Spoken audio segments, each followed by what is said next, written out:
Tonight, a painful anniversary for Iranian Canadians 4 years after flight PS 752 was shot down. 4 years has passed, but every day has been a painful day. Their unwavering push for justice and government action against Iran. The city of Toronto says an investigation is underway after human remains from an ancient Indigenous burial ground are found during construction. Plus, the glitz and glamour of Hollywood is back after one of the longest strikes ever seen by the entertainment industry. So, how did Canadians fare at the Golden Globes? Eli Glasner joins us live with the details. This is CBC Late Night News.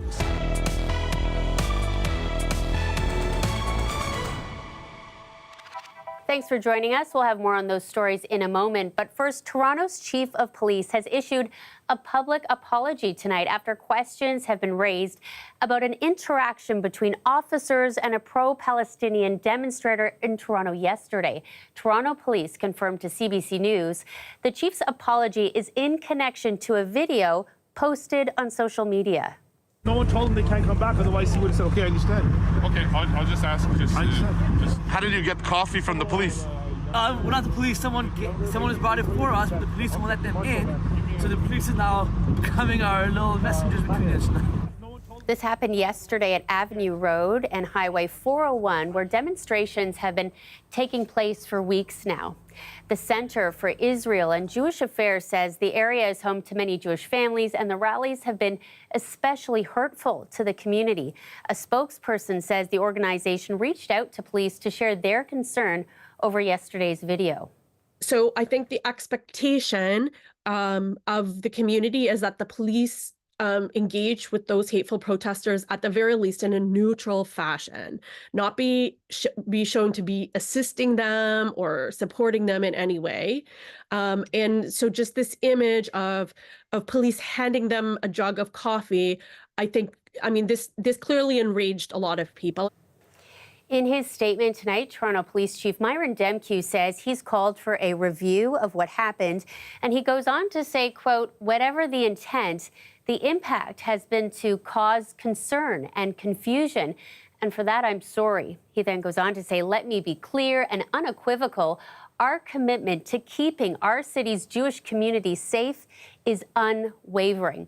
Now, Toronto Police later released a statement to CBC saying their officers were managing a dynamic situation and, quote, their top priority was maintaining order in a tense environment on the Avenue Road Bridge, adding, in performing a helpful act yesterday, our officers' motivation was to help keep tensions low and should not be interpreted as showing support for any cause or group. We've got much more on this developing story, including the chief's full statement. You can find it on our website, cbc.ca/Toronto. Meantime, an ice skating event at Nathan Phillips Square, hosted by Toronto Mayor Olivia Chow, was interrupted today by pro-Palestinian protesters. Coming to skate in this Nathan Phillips Square is my way to feel that I belong. Well, this is what you're seeing is democracy in action. The mayor was eventually escorted off the ice after a brief skate as demonstrators continued to chant on megaphones, protesting the ongoing conflict in the Middle East. Coming up a little later on the show, we'll take you to the region where the top U.S. diplomat is once again trying to de-escalate tensions. Tomorrow marks a somber anniversary for many families in the GTA and Iranians right around the world. 4 years now since flight PS 752 was shot down. On board were many people, including children from Toronto. As Sarah McMillan shows us, loved ones continue to fight for justice. It's a day of heartache as families visit the graves of loved ones killed 4 years ago when flight PS 752 was shot down by the Islamic Revolutionary Guard Corps.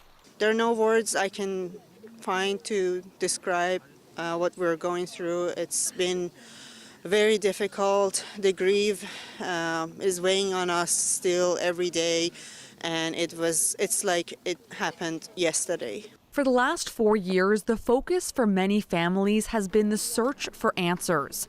Hamid Ismailian has been dedicating his time to that cause. His wife and daughter were both killed. Honestly, we never had enough time for mourning.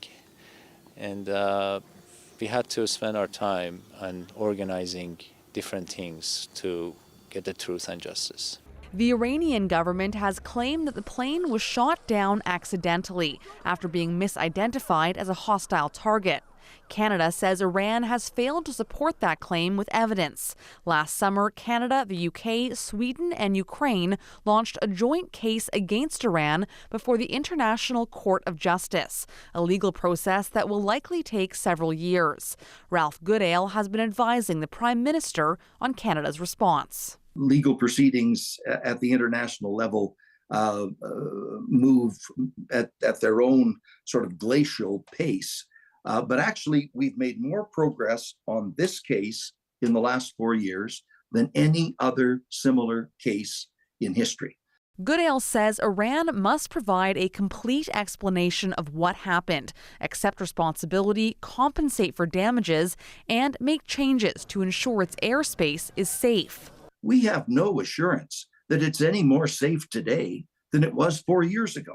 Meanwhile, families want the RCMP to open their own criminal investigation and have also been calling on the Canadian government to list the Islamic Revolutionary Guard Corps as a terrorist entity.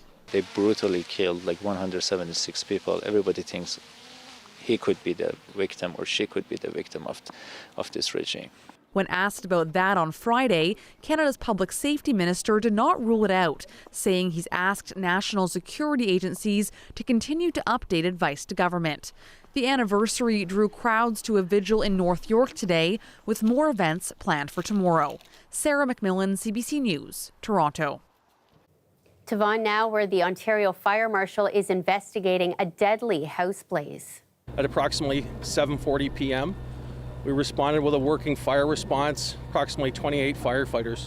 On arrival, we were met with heavy smoke from a basement apartment, and I am sad to report that unfortunately 2 people have been removed deceased from that apartment and are pronounced dead by the coroner at this time.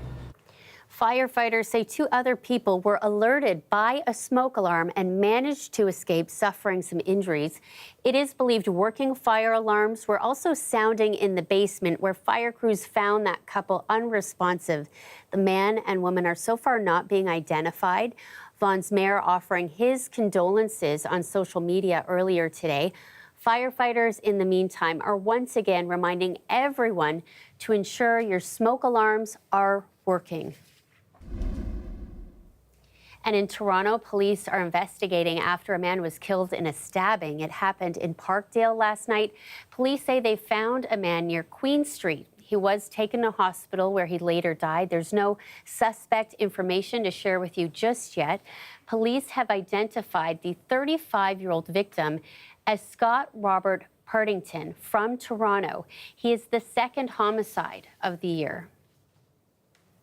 Toronto property owners, consider yourself warned. The city's budget chief says property taxes are going up, and she expects the increase to be substantial. We really have reached a point where if we're having to solve our own problems, it means a substantial increase. Now, that's not sustainable. We're now being honest about what it takes to get the city you want. But I will go back to the message that I've been trying to deliver to the community for a long time. We're using the wrong tool to do that.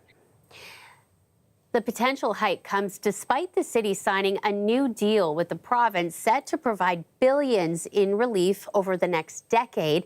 Now, the city's budget deficit reached $1.8 billion in November. Carroll and other council members say one of the key areas of concern is affordability, when many people are already struggling with grocery bills, rent, and mortgages. Costs have risen in the city, and we want people to be able to afford here. We want our children to be able to afford homes here one day.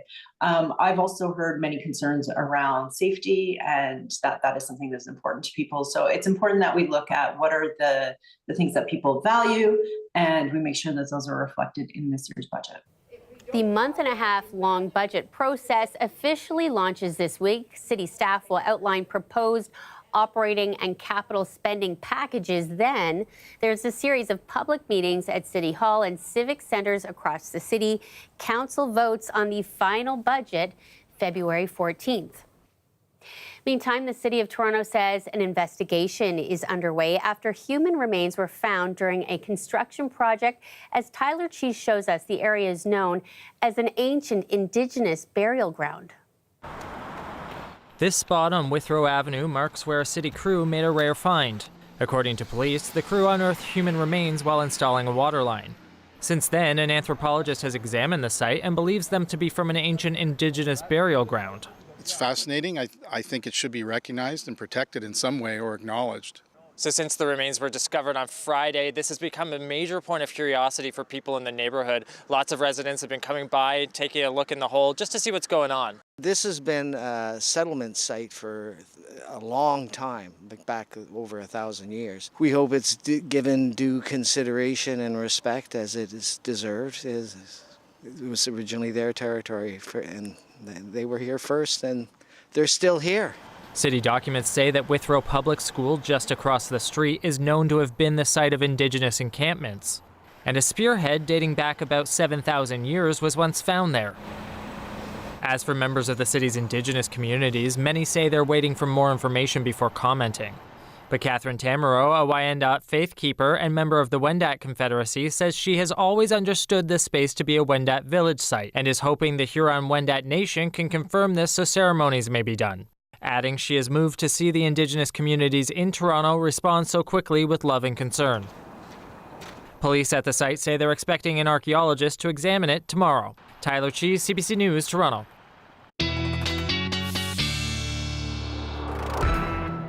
Sophia's with us now. You were promising snow, and we got it. Enough to go tobogganing today, to have to shovel, all the fun stuff. Yeah, build a couple snowmen. Definitely needed the shovel in the east end of the city of Toronto, anywhere perpendicular to the DPP. You clocked up about 10 centimeters of snowfall. You saw about 10 into the Ottawa region as well, and 2 to 5 around the Golden Horseshoe. That system is just passing by the Montreal area right now. Maybe a trace or two still to come for those of you in the nation's capital region.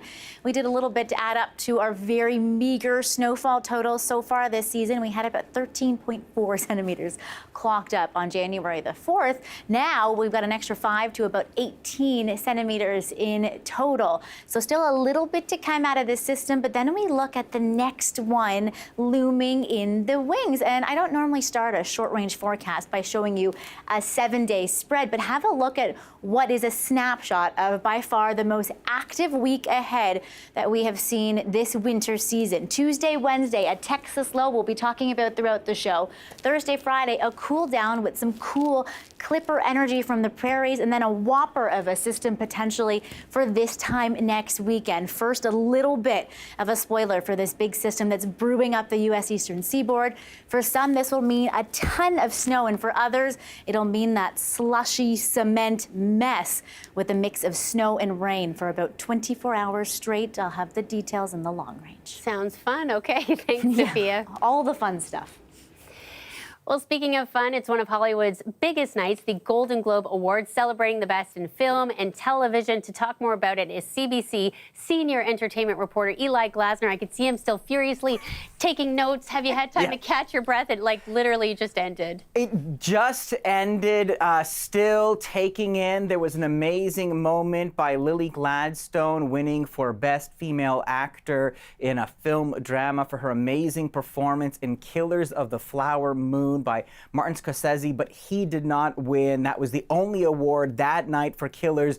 You know, we spent the summer talking about Barbenheimer, and between Barbie and Oppenheimer, this was the night of Oppenheimer, taking home 5 Golden Globes. And so you're looking at Barbie right now. Barbie did okay. She had a win for a song and a win for a certain kind of cinematic box office award, which I'll mention. But this is what we're looking at right now. This is Oppenheimer, an amazing film about Robert J. Oppenheimer. That's Cillian Murphy bringing this American scientist back to life 5 Golden Globes tonight in just about all the major categories. Best Supporting Actor with Robert Downey Jr., Best Film Drama, Best Director with Christopher Nolan. I mean, the fact that this movie, which is, I think, a very challenging film, a film that has a lot to say about science and genius and consequences, made almost $1 billion. And now, I think, in kind of the catbird seat for a run to the Oscars. So that is kind of the headline coming out of the Golden Globes. In terms of television, big night for Succession. We're sad that that show has run to an end, but it's covering itself in a golden glory, taking home 4 major awards. Also a big night for The Bear, taking home 3 big awards for Best Musical or Comedy. Jeremy Allen White, he won, and Ayo Edebiri, amazing. She plays Sydney, and she's kind of his second in command. There she is. She won also for her performance. And in an evening that was kind of short on some really golden moments, she was certainly one of them. Let's take a look at her win. There's so many people who I probably forgot to thank. Oh my God, all of my agents and managers' assistants. To the people who answer my emails. Thank you for answering my crazy, crazy emails. Just so beautiful, so talented. She is having a wonderful run, well-deserved, and so that is Ayo winning for her performance in The Bear with her co-star Jeremy Allen White, and yeah, lots of nice little moments on the big show.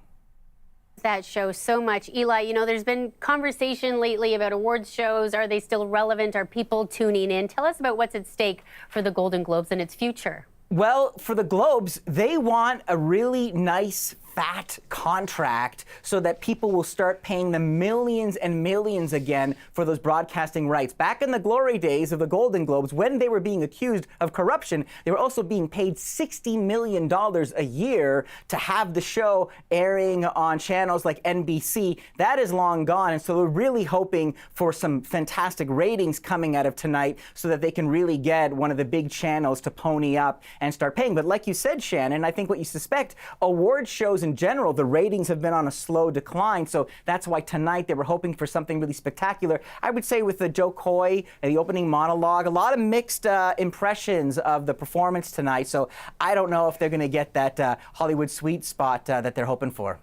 Okay, Eli, we thank you for joining us live tonight. We appreciate all your insight. Have a great night. You're welcome. And we're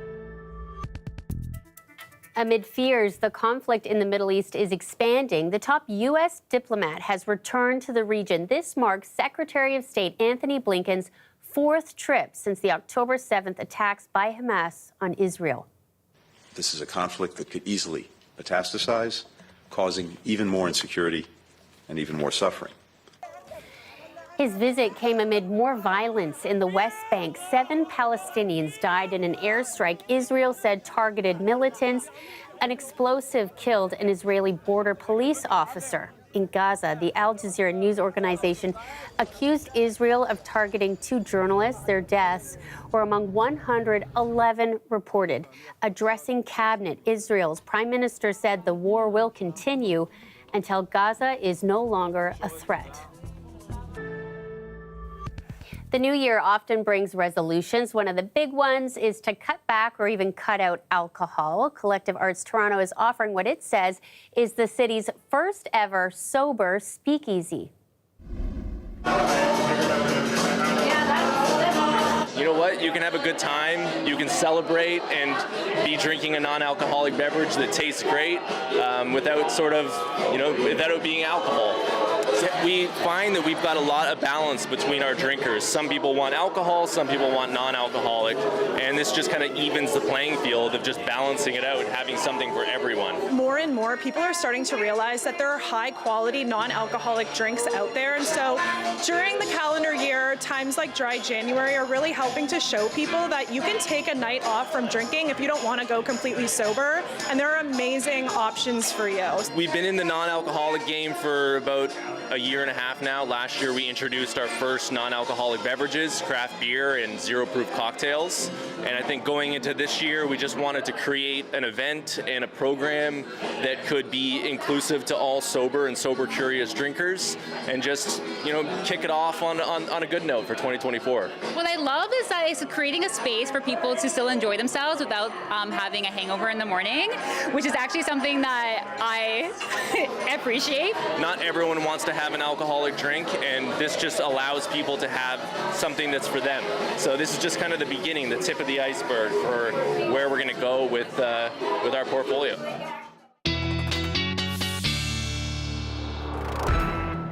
Sophia's back now talking snowmen today, but like slush maybe coming later in the week? Slushy, rainy mix? A cement mixture is how I describe it. I can't impress enough how important it's going to be later on this week to clear out your storm drains as we have snow and then rain. Here's where it all starts, though. The birth of this big Texas low. As we speak, satellite imagery, Gulf moisture mixing with this cool air that's sinking down south from the prairies. It's giving birth to this massive Texas low that's going to impact millions of people with record low barometric pressure. Now, usually a Texas low has a real winter flavor, but this one feels more like an April storm. It's pulling up not the cold air more so, but a lot of warm Gulf moisture, which means everybody will be hit hard, especially in the south, with quite a bit of rain out of this system. It starts off, though, as straight snow for everybody. Those of you Sudbury and into the North Bay as well will be all straight snow out of this system. You'll see a total between Tuesday and Wednesday of about 25 centimeters of snowfall. It's a quick shot of snow as well for those of you in Ottawa, about 10 centimeters, and a little bit in the GTA as well. And then that rain line pushes up Tuesday into Wednesday, and you see that heavy rain along with some ice pellets and some mixing in parts of the Ottawa Valley. This is that time period, folks, when you need to clean out those storm drains and those storm basins ahead of that cement-like slush that will be plaguing many of us into Wednesday. Think about it. Those of you in Ottawa have, say, maybe about 10 to 15 centimeters on the ground in some places. That, with a whole bunch of rain, is going to be quite messy. Thursday, Friday, wraparound, lake effect, snow. And in the midst of all of this, really potent winds. So this is going to feel like a late spring storm as opposed to a winter storm with that heavy rain and wind.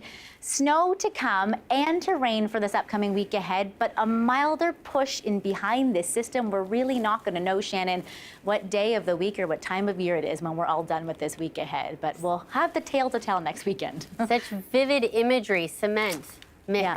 Not fun remember me sounding. this week when you're shoveling it out. Okay, thanks so much. Have a great night, Sophia. You too. It was an exciting day for some young hockey players who got to take to the ice at Scotiabank Arena alongside some of the biggest names in the game.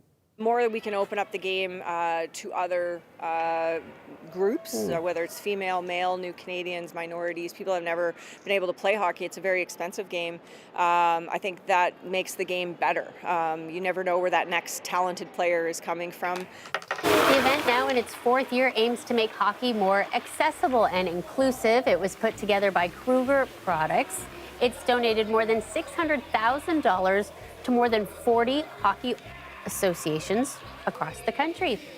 That's our show for you tonight. We hope you have a great week, and we'll see you next weekend.